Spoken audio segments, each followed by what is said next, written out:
Right, hi everyone. So it's me again, Betty, and we're here sa third training video, and we'll talk about social media management. Itong topic na to medyo mahaba. Alright, so first let's define social media management. So according to tech.co, social media management is the process of ito na yun, inisa-isa niya na yung mga gagawin mo kapag nag-manage ka ng social media. It's the process of number one, creating, scheduling, analyzing, and then engaging with content posted on your client's social media platforms. Alright? So, i-discuss natin in detail isa-isa tong mga to, kung paano mag-create and mag-source, how to schedule posts, and then yung analyzing the data, and then of course, how to engage with other uh, social media pages. Alright, so ito, hindi na to updated. Hindi siya current. Right, so the most popular social media platforms right now, of course, TikTok, Facebook, Instagram, YouTube, Twitter, LinkedIn. Ayun. So, kadalasan yung mga businesses naman, B2B, pag B2B, ibig sabihin business to business. Ang sineserve ng business na yon, organization din or business. Pag B2C, yun yung business to consumers. So, kailangan i-classify mo kung anong type ng business ni client mo. Kung B2B ba siya or B2C. Meron naman, minsan, both yung sineserve nila. Tina-target nila organizations, pero may mga offers din sila for individuals or for consumers. So, pwede yun na B2B sila and at the same time B2C din. Alright? So, pag B2B, kadalasan, hindi mawawala LinkedIn na yun, dun ka dapat nagpo-promote or dun kayo dapat active.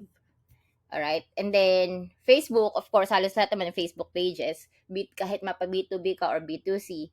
And then, Instagram, yung Instagram, sabihin ko lang, Instagram and Pinterest, hindi lahat ng businesses kasi, tawag dito, nagta-thrive on sa lahat ng platforms. Usually, you'll just choose 1 to 3 kung saan ka magiging active or san mo ipopromote si client. So, dapat pag-usapan niyo 'yun. May iba na nag-i-start sa lahat ng platforms nagpo-post sila pero, hindi siya gano'n ka-productive or hindi siya, efficient. Parang nawa-waste lang yung resources. Kasi lalo na kunwari Twitter, kadalasan yung mga nagta-thrive sa Twitter, mga celebrities, influencers, yung mga nasa media, broadcasting, mga ganyan. Kapag, nasabi ko na ba yung celebrities, athletes, mga gano'n, politicians, yun yung mga okay sa Twitter. Kapag yung business mo iba, parang mas mahirap magbenta kung nandun ka sa Twitter. And then of course, YouTube, TikTok, yun naman yung mga actually yung mga of course related sa videos. Pero yung TikTok right now, kahit yung mga career coaches or mga parang tech providers, nagta-try sila, makikita mo sa nasa TikTok sila. So, isa siya ngayon sa parang ine-experiment ng iba't ibang businesses.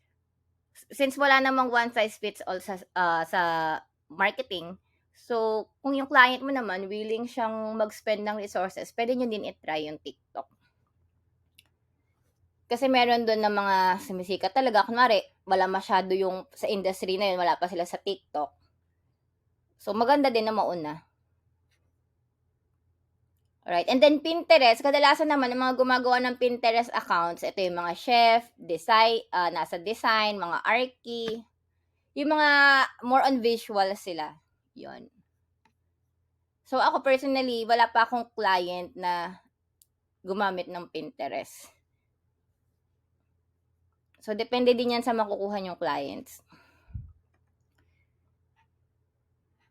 Okay. So, ito, since 2018, 2019 pa tong deck na to, hindi natin siya itatackle lahat. May ginawa ako na, ayan, isang document. So, ito, isa-isahin natin. So, pag nag-start ka as, sa pag-manage ng social media page ni client mo, number 1, kailangan mo malaman yung goals niya. So, ito naman, hindi naman buong duration ng pang-manage mo, as in, isa lang yung goal niya. Pwedeng for a certain period, for example, for this month, ito yung goal nyo, or for this quarter, tapos sa next, iba naman yung ita-target nyo.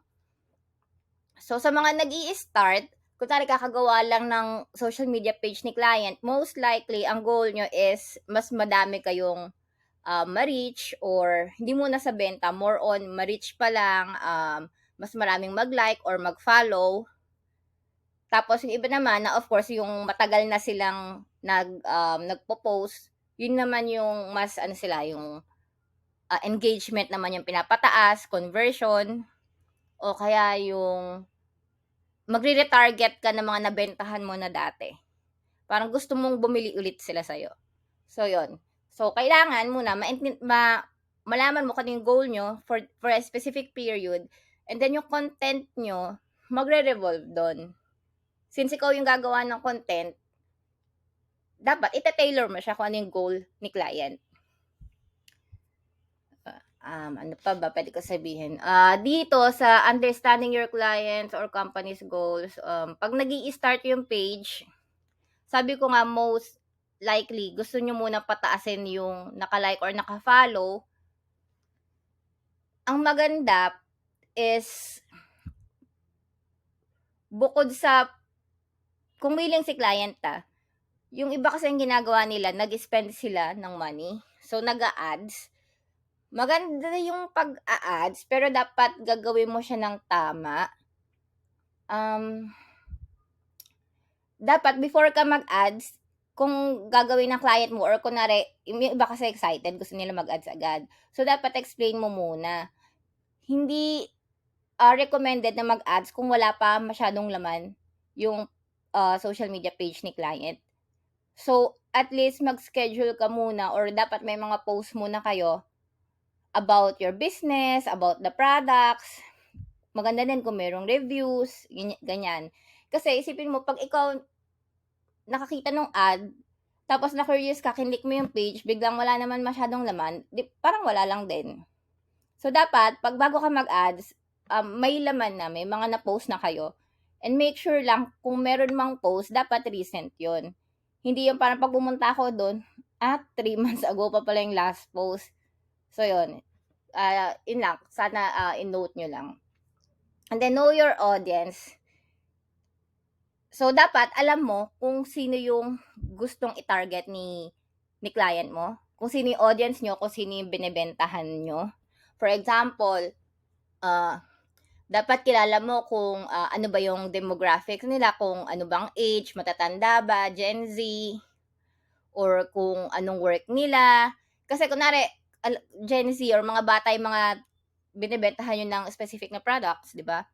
So, at least, yung brand voice or yung tone mo sa mga captions mo, pwede mong i-tailor na yung language na yan, pang Gen Z. At least, mas mag-e-engage kasi sila sa ganun eh. So, dapat kilala mo kasi yung audience mo. Tapos, alam mo din kung saan mo sila hahanapin. Yung iba naman, ang ginagawa, instead na ads, mas maganda kung matututo kayo na i-grow yung following and yung tawag dito, yung following ng page organically, yung hindi ka mag-i-spend ng money. So, ginagawa naman nung kadalasan is magjo-join ka ng mga Facebook groups or LinkedIn groups. So, una, isipin mo, saan ko ba pwedeng mahanap tong mga taong binibentahan ni client? So, for example, ang client mo, kunwari ang client mo is, ang audience niya mga parents or mga mommies, ganyan. Ang binebenta niya, kunwari ang service niya is coaching for moms, di ba? So, yung mga moms, saan mo ba siya pwedeng hanapin? So, pwede ka mag-join ng Facebook groups about parenting, o kaya, yun nga, about sa babies, pwede ding parang hanap ka ng homebodies homebodies group pero sa Australia. Of course, yung doon sa location nung target audience nyo. Kung kunwari sa city na yon or sa specific state na yon or for that country. So yun, hanapin mo, tapos mag-join ka. And then, pag nandun ka na sa group na yon, kadalasan hindi ka naman magbebenta. Sometimes may rules yung Facebook groups, titingnan nyo siya sa gilid ang rules kung kailan ka lang pwedeng mag-promote ng business mo tsaka ng products. Tapos, yun lang, dapat aware ka kung tuwing kailan yun. Minsan, madalas naman nakapin yun, o kaya nandun lang sa gilid, or nasa featured section, so hanapin nyo lang. So, yun lang, yung specific time na yun, dun ka lang pwede mag-post about, mag-promote. Kadalasan naman ang ginagawa sa groups is, titingnan mo kung merong ma-assist si client mo.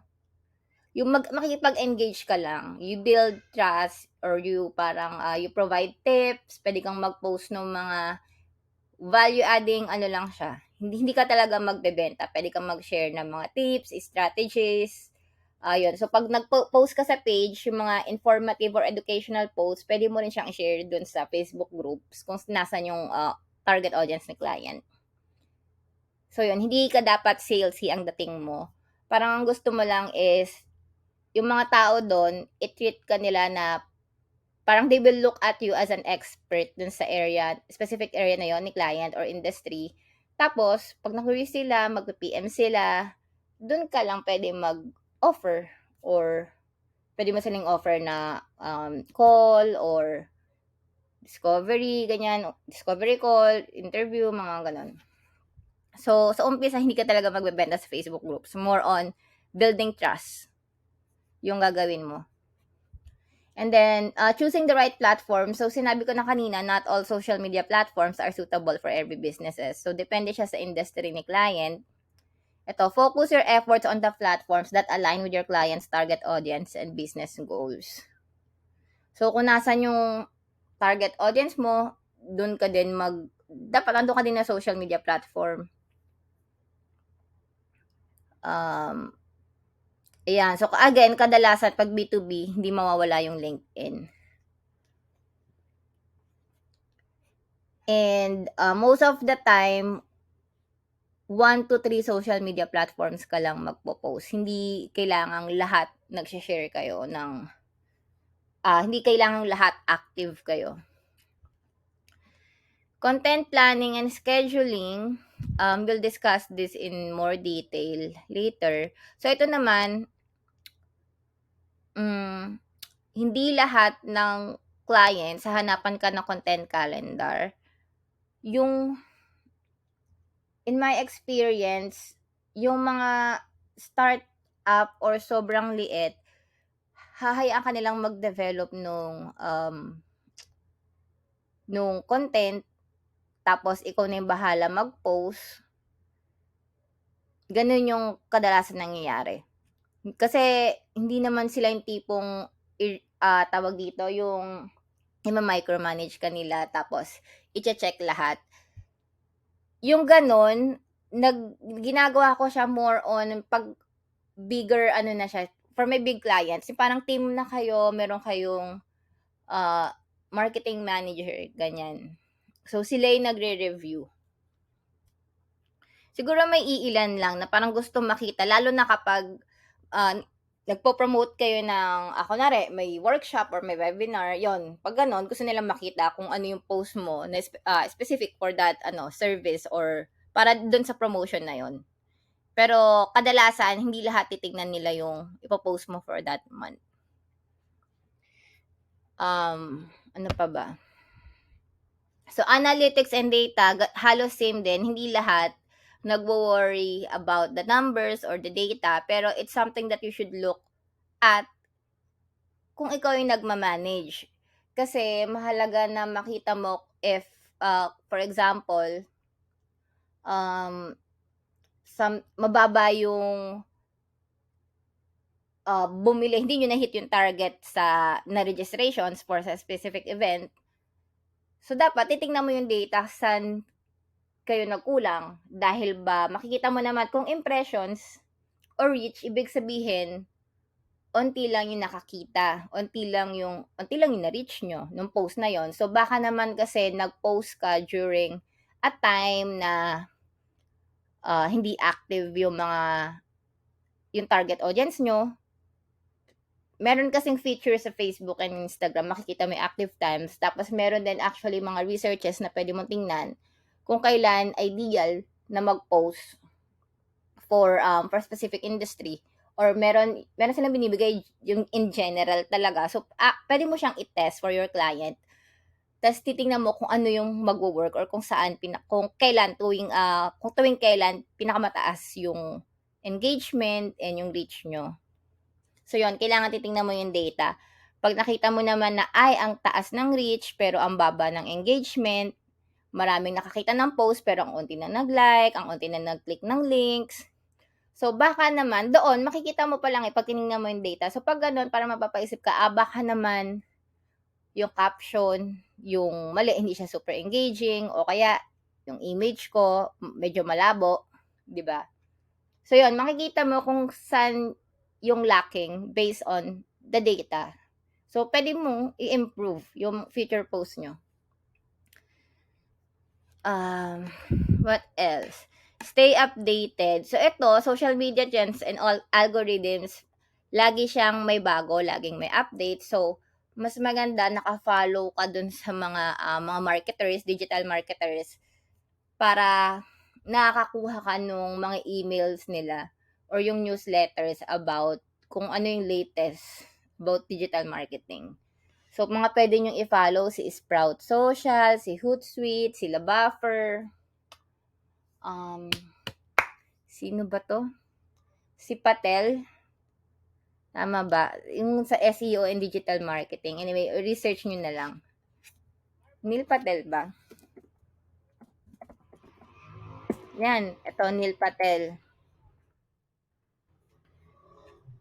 Ayan, consistency is key. So, si algorithm ang gusto niya yung consistent kayo mag-post.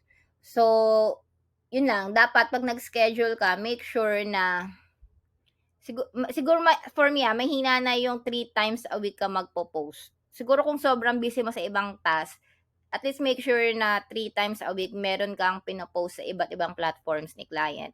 Kasi kapag hindi ka super active, mas bumababa din yung mas nagiging based sa algorithm, hindi ka magiging ganun ka-visible.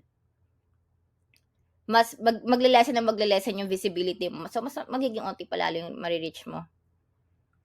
What else? Ethical and legal consideration. So, dapat lang aware ka kung naka-register as business or professional yung page. Hindi ka pwedeng gumamit ng mga music. For example, yung mga music nila Taylor Swift, nila Rihanna as background mo sa reels mo. So, dapat ang gagamitin mo yung mga stock music. So, yun, pwede mong bilhin. O kaya, kung meron namang free sa may Facebook. So, mag-search ka lang doon. Pwede din kung may Canva si client nyo or Canva kayo. Meron doon naman, kung naka-pro kayo or premium. Yun yung mga pwede nyong gamitin. Networking and collaboration, ito, yan, madalas ginagawa lalo na kapag ang client mo, ang in-offer niya ay product, hindi service. Pag product, kasi yun, kadalasan, ang gagawin mo dito, kunwari si client mo gustong makipag-collab sa iba, didiscuss ko na lang to kasi hindi ko na siya itatouch later kasi hindi naman lahat nakikipag-collab. Pero doon sa ibang products ang in-offer nila, ang ginagawa kapag naghahanap ka nagpapahanap si client ng potential collaboration or yon, ang gagawin mo is maghahanap ka ng kunwari sa Instagram or Facebook page na maraming followers, ililista mo yon, pwedeng ilagay mo sa Excel or Google Doc. Ang kadalasan i-consider mo yung dapat mataas yung followers niya and then mataas din yung engagement. Hindi pwedeng mataas lang yung followers niya pero ang baba ng engagement kasi most likely baka bots lang yun, 'di ba? So dapat both. Meron din naman na kahit hindi sobrang taas ng ng followers niya or mga naka-like, pero ang lakas niya ng engagement. Yun. So, dapat balance naman.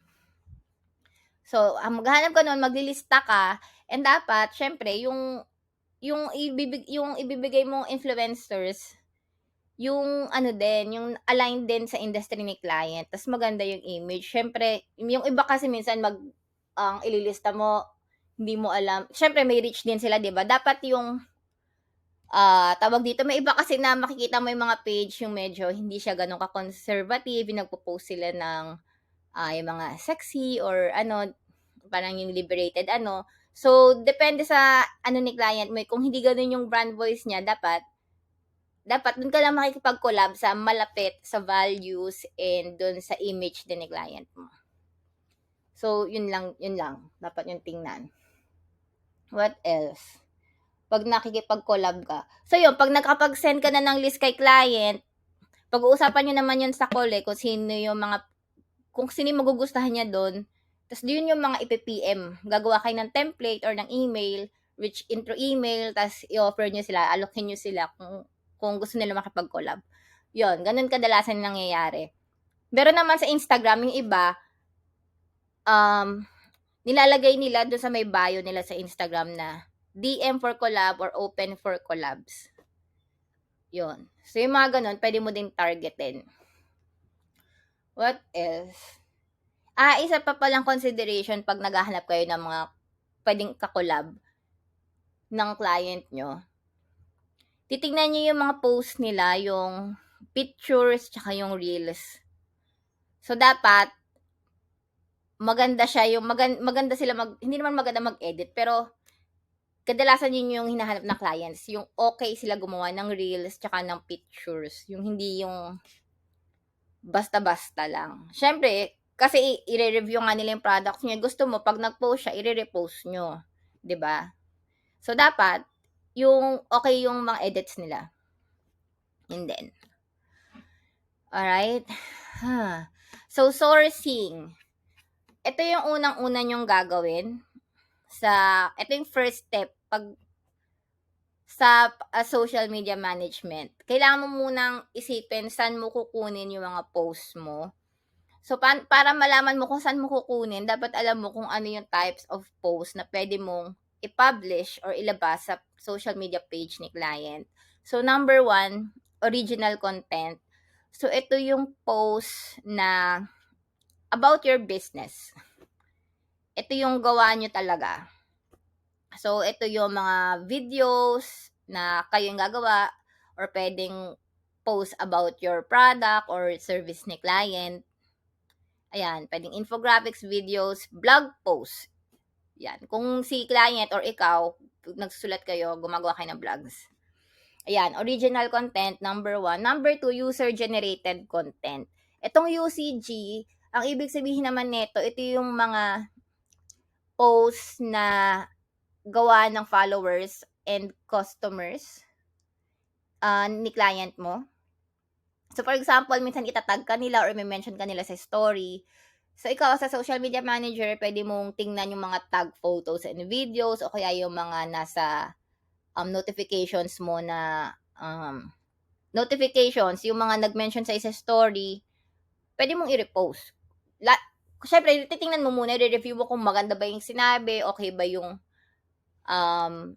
post, yung pictures, di ba? Yun. Yun yung user-generated content, UGC pala, sorry. Yan. That's another type of post. And then, curated content, number 3. So, ito naman, ito yung post na gawa ng other people in the same industry. Ito yung mga influencers or industry leaders.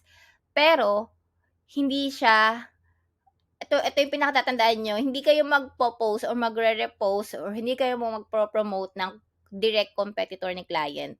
Iba yung competitor versus industry leaders and influencers. Ito yung para mga nire-respect doon sa industry na yon, kilala silang tao, sila yung parang ano na sila, yung may authority na sila. Yun yung pwede kang pwede mong tingnan yung page nila, maghanap ka ng kunwari quote or video nila na pwede mong i-repost, ayun.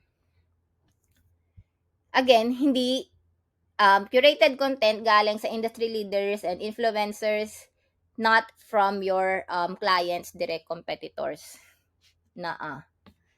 Alright. And then, trending topics. Ito, familiar naman kayo. So, kunwari, may nag-hit may hit or mga buzzwords or yung mga trending dyan sa Twitter or biglang nag-trend sa Facebook na naka-align naman sa industry ni clients, pwede nyong sakyan.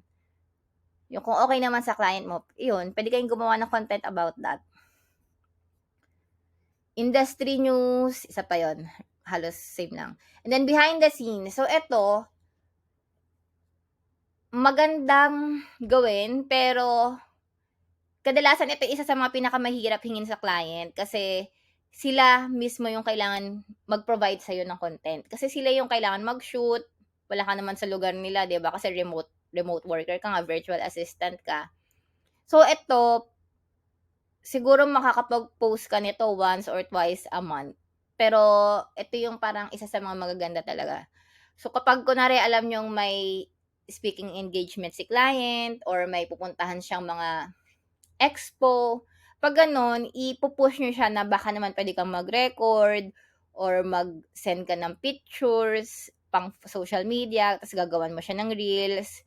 Yun, pag may mga ganun siya, lagi nyo siyang i-remind kahit habang nandun na siya sa event na kukulitin nyo siya. Ganyan. Kasi ito yung tawag dito, ito yung parang hindi mo siya ganun kadalas mapopost. Pero kailangan siya kasi parang ito yung it shows the human side of your business. Ito yung parang nagbi-build ng connection with your audience. Nakikita nila yung people or yung people behind the name, 'di ba? People behind the company, people behind the business. So yun, maganda siyang i-post pero mahirap siyang habulin sa client mo.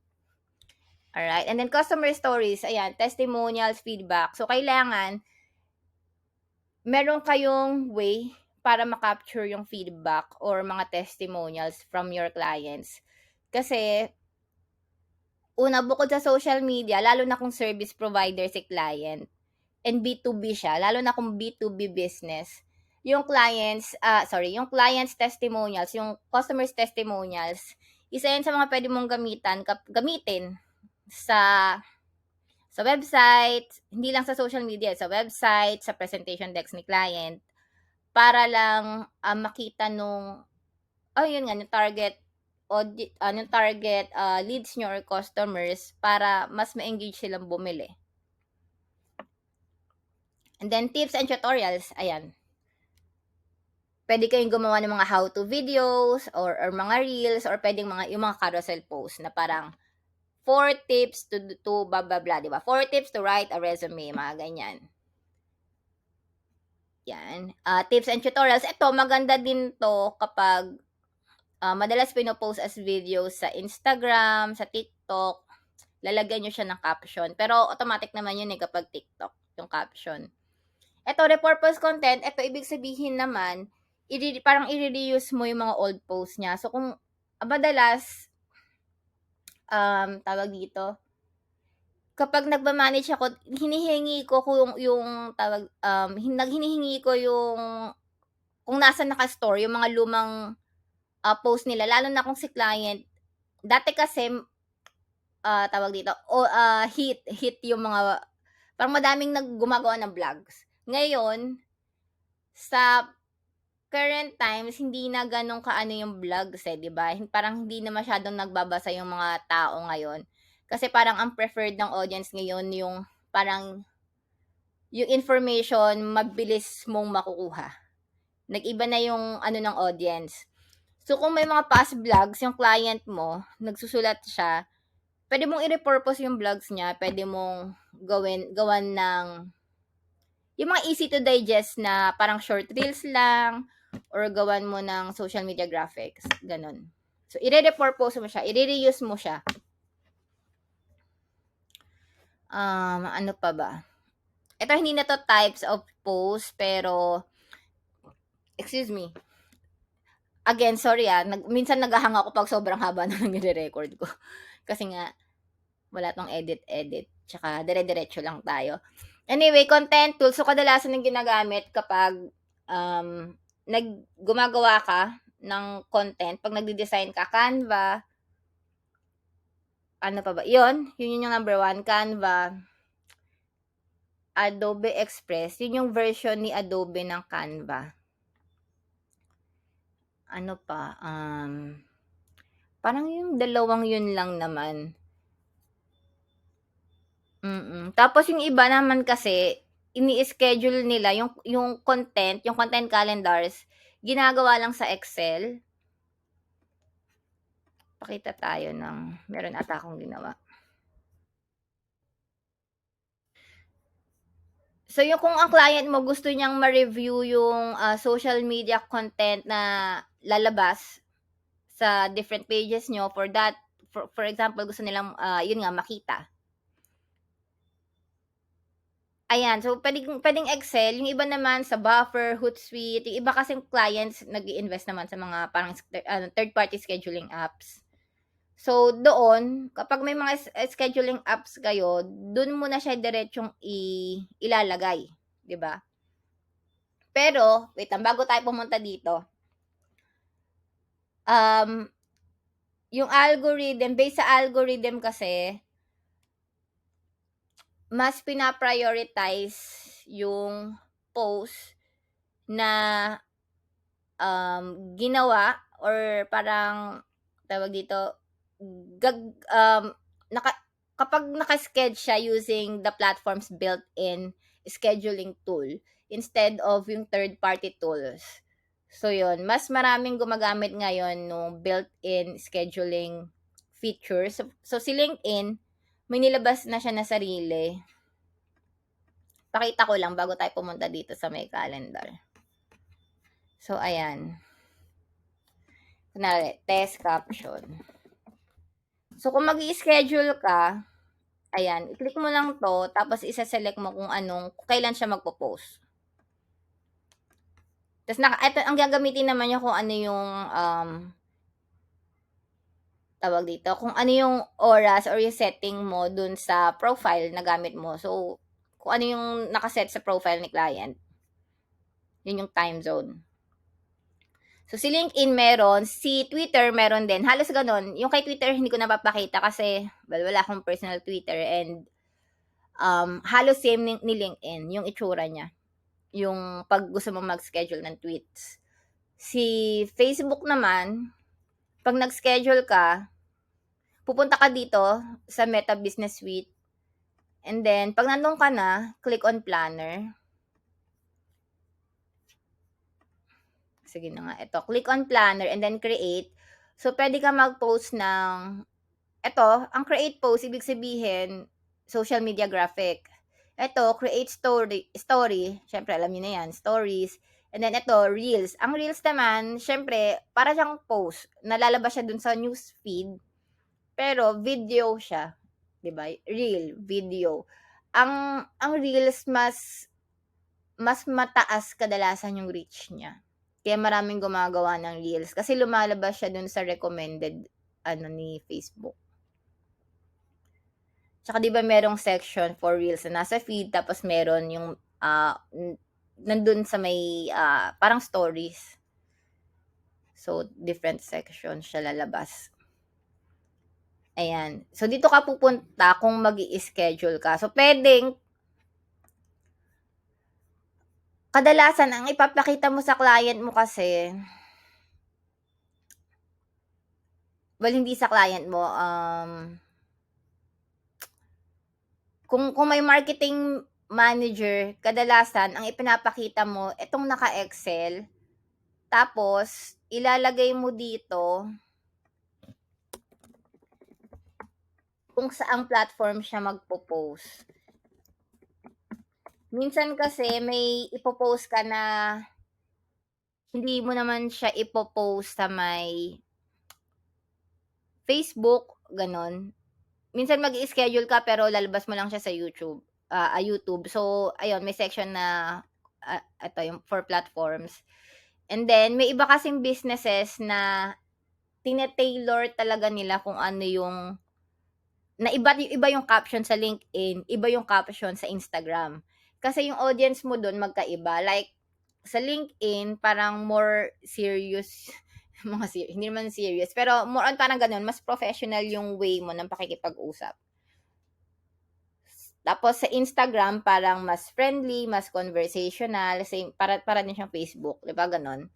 So, mas maganda na ipakita mo yung content schedule mo sa Excel kaysa sa dito mo siya ipapakita sa client. Kasi mas madaling tingnan as a whole yung content sa Excel. Yun. So, kadalasan either sa Excel or dun sa kung gusto pa rin nilang gumamit ng third-party apps. Kasi yung mga Hootsuite, Buffer naman, yung mga yon, pag nag-schedule ka, parang Excel din yung makikita ng client mo. Kasi yung i-schedule mo dun for for the different platforms na yon. I-schedule mo dun yung post na lalabas sa Facebook, sa LinkedIn, ayun, iba-iba. So, nandun na din siya lahat. Parang Excel lang siya. Kaysa yung ganito na dito mo papapuntahin si client, i-review niya yung lalabas sa Meta, tapos kailangan niya pang i-check din yung pupunta sa LinkedIn. So, magkakahiwalay pa, di ba? Mas mahirap. So, pag content calendars, kadalasan, either papakita mo sa Excel or ipapakita mo sa scheduling app. Yun. Alright. So, yun yung about sourcing.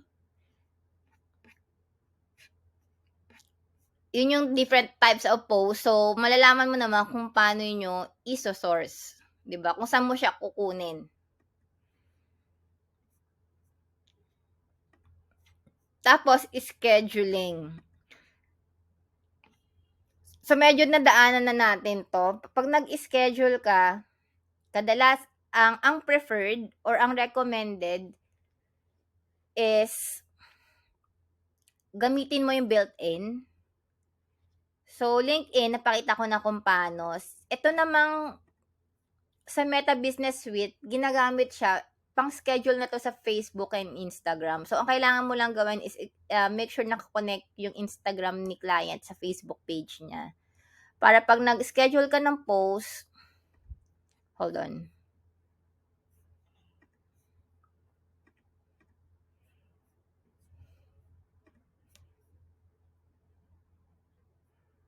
So, pag nag-schedule ka ng post, pwede mo na i-select dito, nalalabas siya both sa Facebook and sa Instagram. Tapos, pili ka lang ng picture, let's say ito. Pero of course, dapat nang ipo-post mo yung may brand, yung graphic image na yung brand nyo ha, yung may brand nyo. Tapos dito mo ilalagay yung caption. Tapos, ito kadalasan kino-customize kasi si LinkedIn, si Instagram, hindi ka pwedeng mag-click ng links kay Instagram. So, kung ilalagay mo yung link sa caption, parang pampagulo lang siya sa Instagram. Hindi siya kadalasang nilalagay doon kasi lalo na kung mahirap tandaan yung, alam mo, yung URL na ilalagay mo. So, eto, kino-customize kasi sa Facebook, pwede mong i-include yung link kasi clickable siya for your audience. Pero di ba pag naka-mobile ka, sa Instagram, hindi mo naman makiklik yung link. So, kadalasan, ang papalitan mo dito, kunwari ang caption mo, register now. Register now. Sabihin lang natin ito register now. Click here. Tapos, www. Ito yung link mo, link.com. Tapos, kadalasan naman kasi meron pa yung ganyan dito, di ba, sa dulo.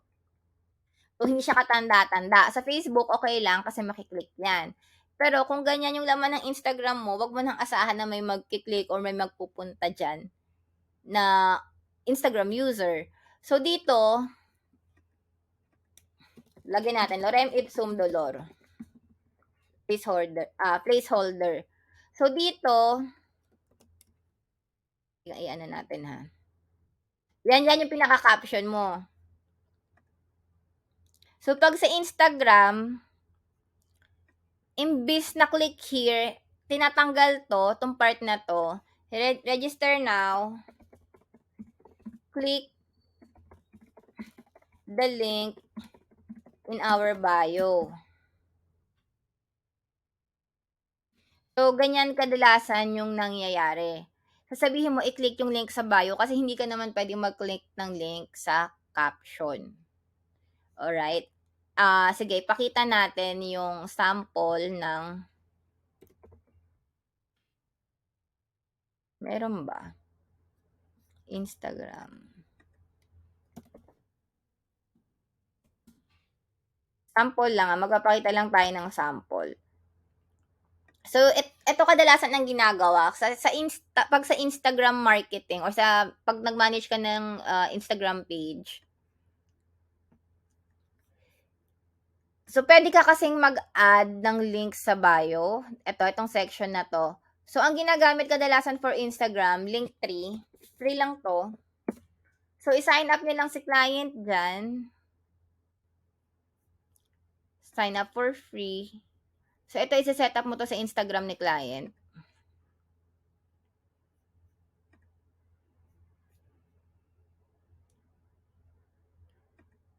So, kadalasan naman ang ipo-promote niyo marami, 'di ba? Pero hindi ka makakapag-add ng sobrang daming links dito. Well, actually, I think puwede, pero kasi hindi siya makikita agad. So, kadalasan ito isa lang yung makikita mo na link. So, itong Linktree, ang nangyayari kasi dito, puwede kang mag-add ng maraming links. Parang isa siyang page tapos dun sa page na yon marami kang puwedeng ilagay na links. So, ito yung sine-set up ko lang. Free lang tayo. So, eto madali lang naman siyang i-set up. So, eto ganyan yung itsura niya. So, puwede kang mag-upload ng logo ni client.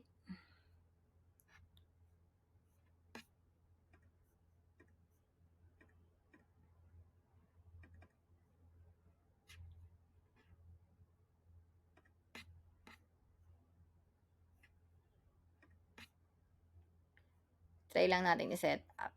And then, sa Teams, ano bang gusto mong itsura? Ayan, mamimili ka na lang ng design. Siyempre, papalitan mo yung colors. Dapat yung colors niya is kung ano yung colors ni client. So, pwede ka mag-add ng social icons. For example, link sa ibang social media page nyo. So, let's say, Facebook.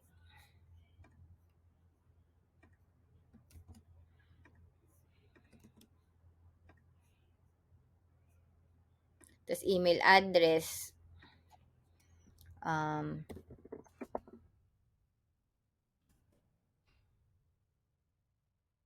Tapos,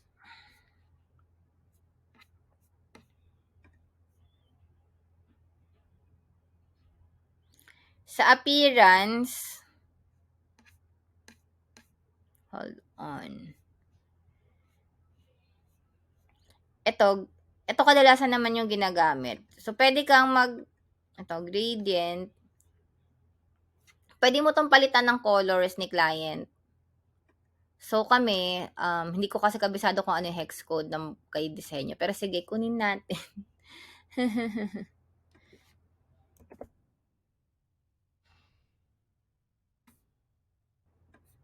Set up ko na para din makita ninyo. So, punta ka sa website ng client mo. And then, ano bang gusto kong colors gamitin?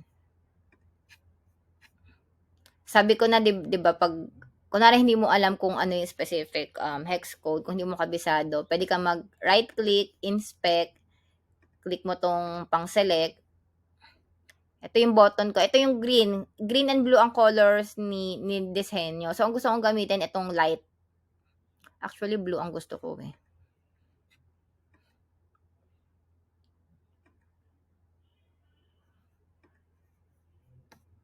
Wait, hindi lumalabas yung blue. Saan ko ba pwedeng kunin yung blue?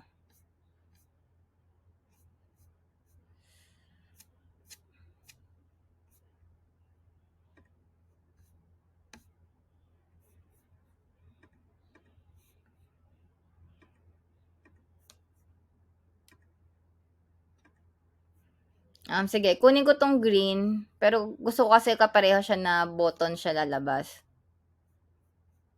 So, kailangan ko siyang kabisaduhin, tawag dito.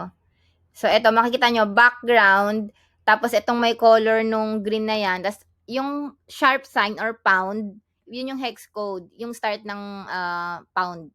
So, 00DDDB, yun yung color ng button, yan yung parang mint green, 00, ano yan, 00DDDB. So, punta ako sa LinkedIn, ayaw ko siya ng color, gusto ko siya sa may button color. Para pareho ng website ko. Z00DDDB. And, tapos ang font color niya, white lang, di ba? 1, 2, 3. Yan. Tapos, ang buttons ni disenyo, ganito, rounded, square siya na rounded corners. So, tama. Tapos, hanap ka na lang ng font na malapit sa font nyo. Sige, okay na yan. Ito lang yung color blue ko, hindi ko makita. Ayan, pag nakaganto kasi siya, kita siya. So, screenshot natin.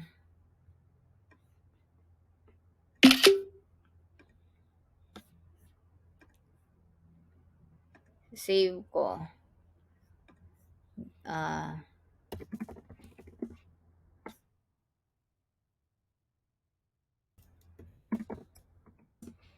From image dapat.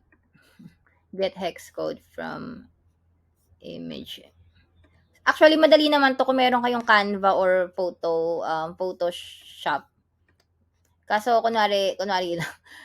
Yung iba kasi walang Photoshop. So, gawin ko na lang na ganito para makita nyo kung paano pwede gawin. So, itapat mo lang dito.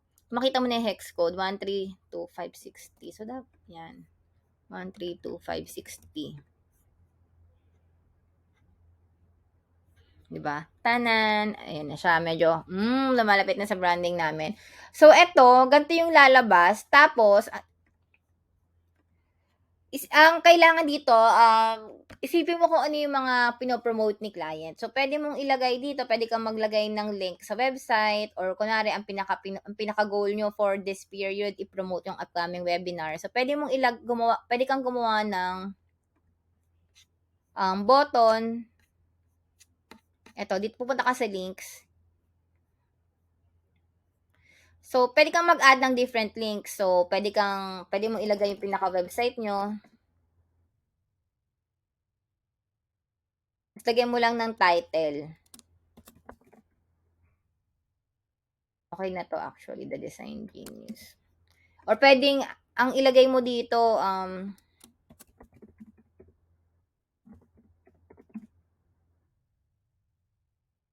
our services. Pwede mo siyang i-link actually sa services page nyo or portfolio. Tapos, kunwari si client, nagra-run siya ng webinar. So, pwedeng ilagay mo dito yung link sa registration ng webinar. Tapos, kunwari may podcast din siya. So, ayun, pwede kang mag-add ng maraming links. Tapos, lalabas siya dito. Ilagay ko na lang din para lang makita nyo kung ano magiging itsura niya kung madaming links. Tapos, ito, kunwari lang ito yung for this training, Kunwari, training 2023. So, magiging ganyan siya. As in, so pwede kang mag-add ng madaming links. Kung hindi mo na kailangan yung link na yon, pwede mong i-deactivate or pwede mong i-delete. Tapos, make sure lang na kung ano yung upcoming, yung parang pinakamalapit na mangyari, na pinakamalapit na event. Ano ba yan? Hirap mag-Tagalog. Yun yung nasa taas. Diba? So, pwede mo siyang i-drag and drop. Tapos, itong link na to, pag kinlik mo yung share, ito, copy. Pag sinet up mo yung profile ni client, siya yung ilalagay mo dito sa bio. So, pwede mo siyang gawin sa phone. Alright? So, ganun mag-schedule. Ilalagay mo yung link. Click the link in our bio sa Instagram, sa Facebook. Pwede mong ilagay ng diretso yung link. And then, pag nag-schedule ka, i-click mo to, set date and time. So, ang ifa-follow nito, tandaan nyo lang, ang ifa-follow nitong ni Meta Business Suite is yung time zone mo. ano kasi ko, naka-login ako sa Facebook ko eh. So, time zone ko, hindi time zone ni client. So, make sure lang na kapag in-schedule nyo siya, yung audience mo, di ba, ang target mo, kunwari, mga taga-Australia, dapat, yung time na active yung mga Australiano, wag kang mag-schedule na parang pag nag-publish to sa kanila, madaling araw, kasi hiluwa ng makakakita. So, pwede mong gawin, pwede mong i-check yung active times. For example, hindi, bago ka pa lang, hindi ka pa familiar, try mo lang kung ano yung magiging, tas i-check mo, of course, sa after a few days, kung ilan yung, kung ano yung naging engagement niya. So, parang malalaman mo kung okay ba mag-post ng ganitong oras or ibahin ko, di ba? So, yan, makikita mo yung mga active times. So, pwede mong iset yun, pwede mo yung gamitin, tapos just click on schedule. Alright? Kapag story naman, ayun, halos ganun din. Pag nag-upload ka ng story, add mo lang yung image. Pag story naman, ang tip ko lang dito, medyo buggy siya, lalo na kapag ang stories nyo yung magkakasunod. Tawag dito, yung parang carousel image siya. Kunwari, ito yung part 1, tapos yung next image, part 2, part 3. So, dapat, pag nag-post siya, yung part 1, siya yung unang lalabas na image, lalo na kung parang story yung tawag dito, kung parang nagkikwento kayo dun sa story nyo. So, dapat kung ano yung umpisa, yun yung nasa first image na maglalabas. So, minsan, hindi ganun yung nangyayari, lalo na sa Instagram. Ayun, medyo buggy siya. So, ang ginagawa ko, pag nag-schedule ako, kunwari, 10 o'clock ko siya ipopost. Yung next, i-upload ko siya separately. Kasi nakailan na ako na ganun. So, 10 o'clock, tapos yung second image, i-schedule ko ng 10:01, yung susunod 10:02. Kaysa yung i-upload ko siya ng madami, ganyan. Ewan ko ba? Or hindi ko lang sure kung na-fix na siya ni Instagram and Facebook. So, pero yun yung ginagawa ko. Inihiwalay ko siya ng upload, tapos 10:01, nakaschedule, 10:02, 10:03. Hindi ganito. Pwede mo naman ding i-preview, tingnan mo na lang kung gagana sa inyo na pag nag-post siya, kung ano yung nilagay mo dito sa unahan, siya yung una, yung pangalawa, pangatlo, yon. Tapos, pwede kang mag-add ng link. Yan. So, di ba, may lalabas dito na swipe up link. So, pwede mong ilagay yung registration page or link nyo sa website or kung saan sila dapat pumunta. So, pwede kang mag-add ng link. Tapos, makikita mo naman na magkakaroon siya ng yan, see more sa Facebook. Sa Facebook lang ha. Sa Instagram, hindi siya lalabas. Kasi pwede ka lang mag-add ng link sa Instagram kapag lalabas siya kapag may 10K plus na followers si client mo. Yon. So, pwede kang mag-schedule kung may 10K plus followers si client mo sa Instagram. Pero kung wala at gusto niya talagang mag-add ng link, pwede yon. Pero ano siya, diretso mo siyang ipopost. Hindi ka pwedeng mag-schedule na may link sa Instagram. Kailangan, ipopost mo agad siya. Nagets ba? Pwede siya, pero hindi mo mai-schedule. Kailangan ipopost mo siya. So, kunwari, gusto mo siya mag-post ng 7 a.m., di manual mo siyang ipopost, tas dapat 7 a.m. ka talagang mag-online. Ipopost mo siya using your mobile phone. Ayun. So, ayan, ganyan sa Facebook and Instagram. Ang TikTok naman, hindi ko na ipapakita. Sige na nga. Halos ganun din siya, katulad ng Facebook. Pwedeng mag-schedule sa TikTok. Wait. Hindi ko na lang siya ipapakita kasi actually, para lang explore nyo din. Kasi kailangan nyo naman ding matuto kung paano mag-explore and maging resourceful as a VA. Ang explain ko na lang kasi ano siya, pag nandun na kayo sa TikTok, makikita nyo naman siya agad. Para lang din siyang LinkedIn. Yung pinakita ko sa LinkedIn, nandun na agad, makikita nyo kung paano mag-schedule. Ang tandaan nyo lang sa TikTok, pwede ka lang mag-schedule via at the moment TikTok desktop. Hindi mo siya may schedule using your mobile phone. Ayun lang. Yun. So, and hindi ko naman i-discuss ang hindi ko naman i-discuss ang Pinterest kasi hindi yun nagaganon. So, sa YouTube, pwede ka din mag-schedule ng um, videos mo. So, instead of publish, ganun din, may option naman na schedule. Makikita nyo din agad. Direct, ayun, laging, ang recommended ko, diretso na lang. Yung, use your, the different platforms built-in tools kaysa magbayad si client ng third party or third party scheduling app. Kasi mas hindi siya pina-prioritize ni nung algorithms. So yun lang. So natapos natin yung creating and then scheduling. Sa later part, part 2 ng video, gagawa ako nung parang yung practical, yung pinaka-post para lang din makikita ninyo. Tapos, i-discuss din natin tong analyzing and engaging with content from other social media pages. Alright, sige. See you sa part 2. So, gusto ko lang i-clarify, baka may mali to. When I mentioned na mag-join ng group, ang i-join mo sa group is yung Facebook page ni client mo, hindi yung personal account ninyo. Alright, so sana clear lang yon. So, kapag nakipag-engage ka, ang gagamitin mo pang post doon sa group na yon, and then yung pag-communicate sa mga ka-members mo, kunwari merong may tanong, tapos gusto mo mag-share ng mga tips, ang gagamitin mo laging yung Facebook page, yung business page ni client, hindi yung account ninyo. Ayun, yun lang. Alright, so naka-login na ako sa Twitter and TikTok ko. Kanina kasi hindi siya nakaayos. So ipakita ko na kung paano mag-schedule. Napaka-straightforward naman niya. So punta ka lang sa Twitter feed, sign in ka sa account ni client, yung business account niya for Twitter, and then type mo yung tweet mo. Sample lang yan. And then pwede ka mag-upload ng media. Kung gusto mo i-schedule, so ito i-click mo yung calendar na may clock icon. And then here, makikita mo naman kung anong time zone. So, pwede mo lang i-select yung date and then yung time. Tapos, kung gusto mo makita lahat ng mga naka-schedule na tweets, just click here and then makikita mo yung listahan. Ito, click mo lang tong scheduled tweets. So, makikita mo lahat ng mga na-schedule mo previously. So, ganun ka-easy for Twitter.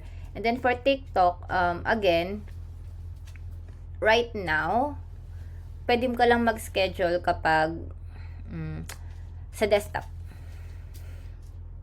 So, hindi mo siya magagawa using your mobile phone. So, punta ka lang sa may tiktok.com and then click mo lang yung profile mo and then lalabas to. So, upload. Piliin mo lang yung media na i-upload mo. Ay, nakulo ka. That's my dog. And then, ayan. So, pag nalagay mo na, so, sa TikTok, of course, kailangan mo ng captions, and then, so, pwede mo i-type yung caption mo, short caption, pwede kang mag-tag ng tao, so, type mo lang yung @ and then, username ng taong yun. Alright, so, pwede mong i-tag, and then, maglagay ka ng hashtags, relevant hashtags. Ayan. Mamaya natin pag-usapan sa part 2 yung kung paano yung pinaka-pag-post. Let's discuss it in detail later. Sa second part, okay? And then, dito makikita nyo sa options yung schedule video. Yan. Allow. Tapos, ganun lang din naman, halos lahat. So, madali lang. Select mo lang ulit yung date and then time and then schedule. So, yun.